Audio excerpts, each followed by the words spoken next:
था हर राह में, आस था हर चाह में, आस था हर भाव में, आस था सद्भाव में। आस था, आस था।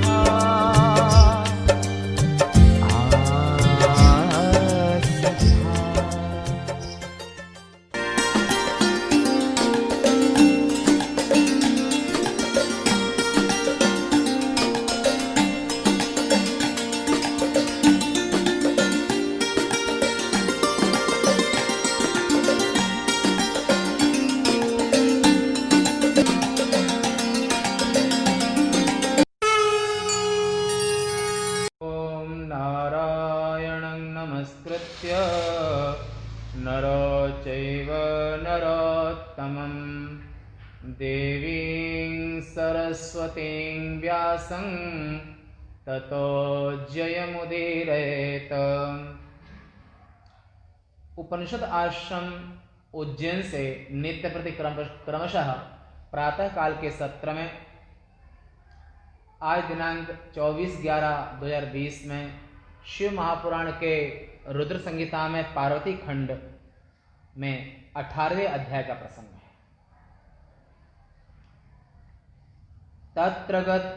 तत्र गत्वा स्मरो गर्वी शिव माया विमोहितः मोहकस्य मदोश्चादौ धर्मं विस्तारयन् स्थितः।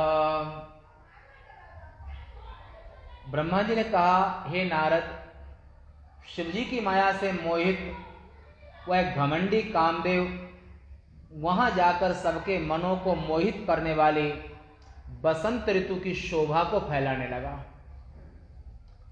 जहां शिवजी तपस्या कर रहे थे उस औषधि वाली चोटी पर चारों ओर बसंत की शोभा फैल गई।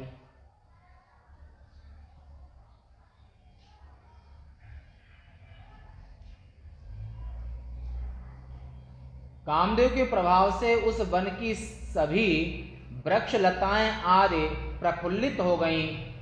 आमों के वृक्षों पर बौर लग गए, अशोक वृक्ष भी विकसित हो गए।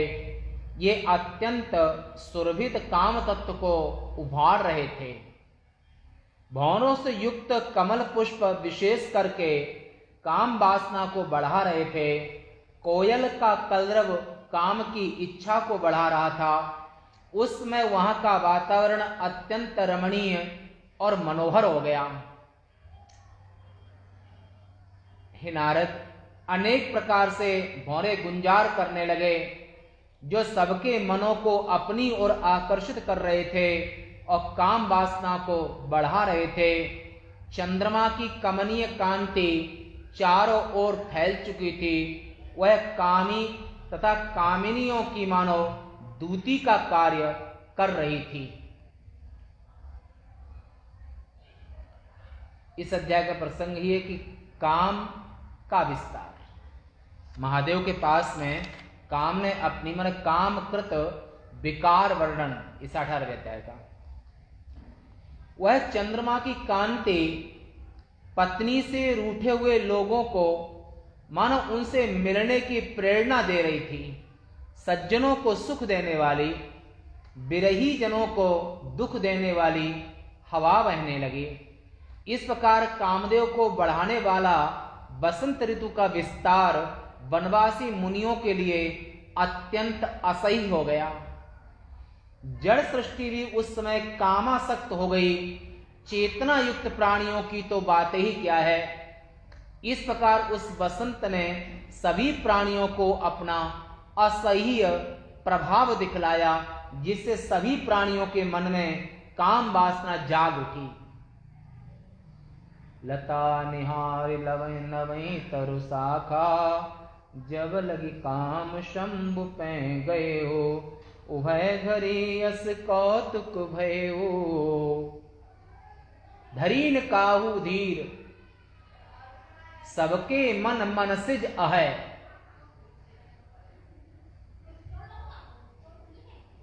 ते उभरे ते ही काल में, जिन पर प्रभु का अनुग्रह। पूरी सृष्टि काममय हो गई। अकाल में बसंत ऋतु की इस प्रभाव को देखकर लीला के लिए शरीर धारण किए हुए शिवजी ने आश्चर्य का अनुभव किया। एवं चकार समधो स्वप्रभावं दुस्सहं सुदुसहं एवं चकार समधो स्वप्रभावं सुदुस्सहं सर्वेषां चैव जीवानां कामोद्दीपनकारकः अकाल निर्वितं तात मधोर बसंत ऋतु मधोर वीक्ष हरस्तदा आश्चर्यं परमं मेने स्वलीला तनुं प्रभो। ऐसे भगवान महादेव ने लीला में शरीर धारण किया था जब इस प्रकृति के प्राकृत लोगों में ऐसी दशा हुई कि धरीन काहू धीर किसी ने भी धैर्य को धारण नहीं किया, पूरी प्रकृति कामासक्त हो गई। पूरी प्रकृति में जितने प्राणी है जड़ चेतन सब काम विवश, सब नर नारी, सबके दुखों को हरने वाले शिवजी ने अपने को वश में करके और फिर कठोर तप करना आरंभ कर दिया। बसंत ऋतु के चारों ओर फैल जाने पर कामदेव रति को साथ लेकर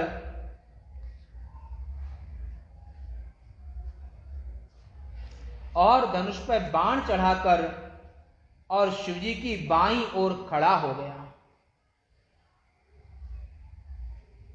बसंते प्रसृते तत्र कामो रति समन्वितः चोतं बाणं समाकृष्य स्थितस्तद्वाम पार्श्वतः।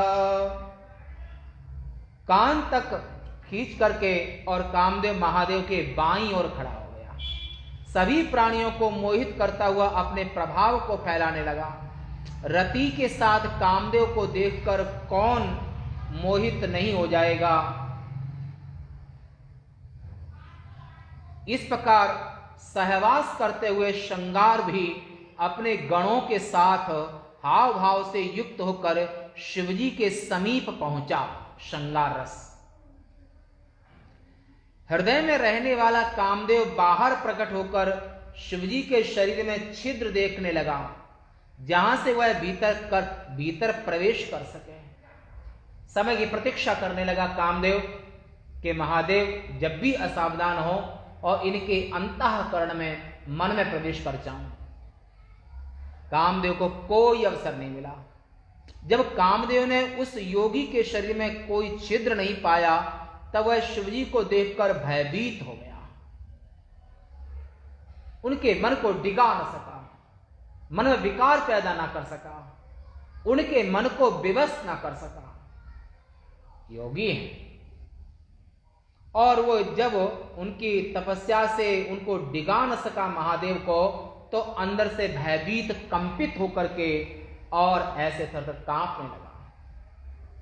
जलती हुई आवों की लपटों से युक्त तृतीय नेत्र वाले ध्यान में स्थित शिवजी को भला कौन पा सकता है, कौन उन पर विजय प्राप्त कर सकता है।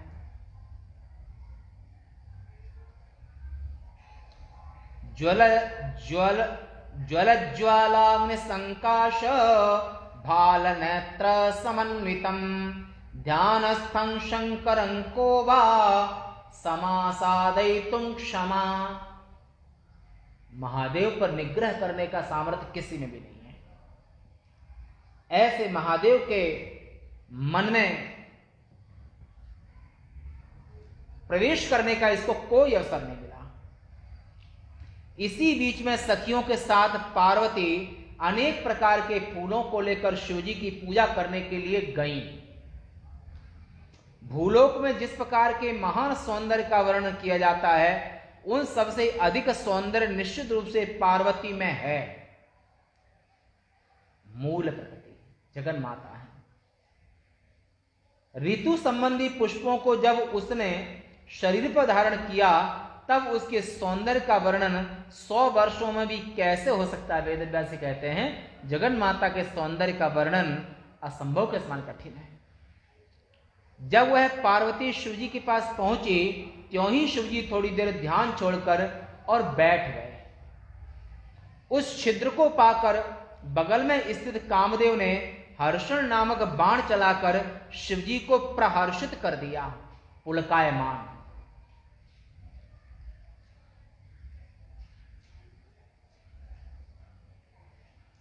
उस समय श्रृंगार संपन्न पार्वती भावों के साथ बसंत ऋतु की सहायता से शिवजी के पास गईं। उसी समय त्रिशूलधारी शिवजी की इच्छा को जागरूक करने के लिए कामदेव ने सावधानी से पुष्प बाण का उन पर प्रहार किया। मन पर प्रतिदिन जिस प्रकार शिवजी के सामने पार्वती आती थी, उसी प्रकार आज भी आकर के उनकी पूजा कर तथा उन्हें नमस्कार कर और सामने मन आगे बैठ गई। भगवान शिवजी ने आज पहली बार उसके अंगों की ओर देखा और पार्वती स्त्री स्वभाव से अपने अंगों को सिकोड़ने लगी। ब्रह्मा जी द्वारा पार्वती को दिए गए वर का स्मरण कर हे मुनि नारद, शिवजी भी उसके अंगों के सौंदर्य का वर्णन करने लगे। पार्वती के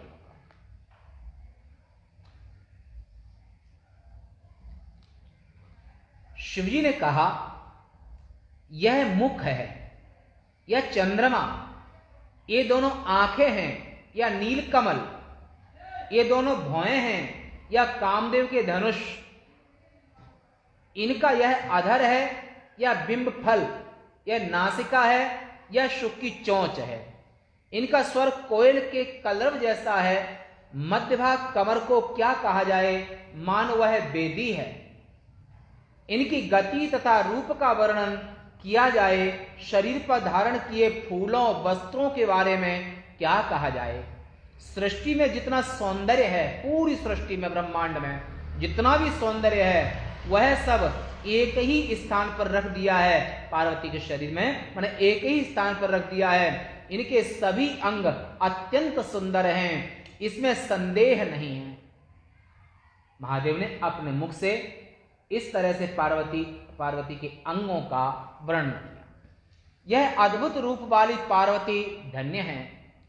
इसके सदृश सुंदर रूप वाली तीनों लोकों में दूसरी कोई भी स्त्री नहीं है। अद्भुत अंगों को धारण करने वाली यह सौंदर्य की खजाना, यह मुनियों को भी मोहित करने वाली, सुख को बढ़ाने वाली है। ब्रह्मा जी ने कहा, हे नारद, इस तरह महादेव ने स्वयं अपने मुख से पार्वती के सौंदर्य का वर्णन किया। बार बार इस प्रकार उसके अंगों का वर्णन करके ब्रह्मा द्वारा दिए गए वर के मिथ्या ज्ञान से शिवजी रुक गए। जब वस्त्र के भीतर शिवजी ने हाथ डाला तो स्त्री स्वभाव के कारण लज्जित होकर पार्वती दूर चली गई। हे नारद, अपने अंगों को देखकर प्रेममय दृष्टि से शिवजी की ओर देखती हुई पार्वती मन ही मन प्रसन्न हुई।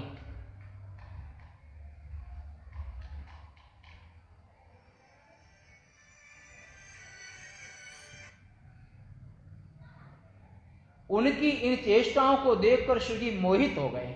महान लीला करने वाले शिवजी ने इस प्रकार से कहा। इसको देखने मात्र से महान आनंद हुआ। जब मैं इसका आलिंगन करूंगा तब कितना सुख होगा। क्षण मात्र इस प्रकार विचार कर पार्वती की प्रशंसा कर जब वह सुविरक्त महायोगी जगा, तब उसने ऐसा कहा, यह क्या आश्चर्य है हुआ, क्या मैं मोहित हो गया हूं? ऐसा महादेव ने अपने मन में सोचा। मन से ही प्रश्न करने लगे, ईश्वर होने पर भी मुझे कामदेव ने किस प्रकार विकार युक्त कर दिया है। जब मैं ईश्वर होकर भी दूसरों के अंगों को स्पर्श करने की इच्छा रखूंगा तो असमर्थ और क्षुद्र पुरुष क्या नहीं करेंगे। इस प्रकार वैराग्य को प्राप्त कर पलंग मन शैया का स्पर्श करना भी रोक दिया, क्योंकि परमेश्वर का क्या कभी पतन हो सकता है? ऐसा प्रश्न अपने मन से किया। एवं वैराग्यमासाद्य पर्यङ्कासादनं च तत् वारयामास सर्वात्मा परेशः किं पतेदिः। ये पार्वती खंड का रुद्र संहिता में 18वां अध्याय का प्रसंग। इस अध्याय का नाम कामकृत विकार, माने काम के द्वारा सृष्टि में और हृदयों में, मनों में किस तरह से उस काल में विकार पैदा हुआ, उसका आपने सुंदर शब्द दिया। आज यहीं तक, शेष वार्ता कल। श्री शंकर भगवान की।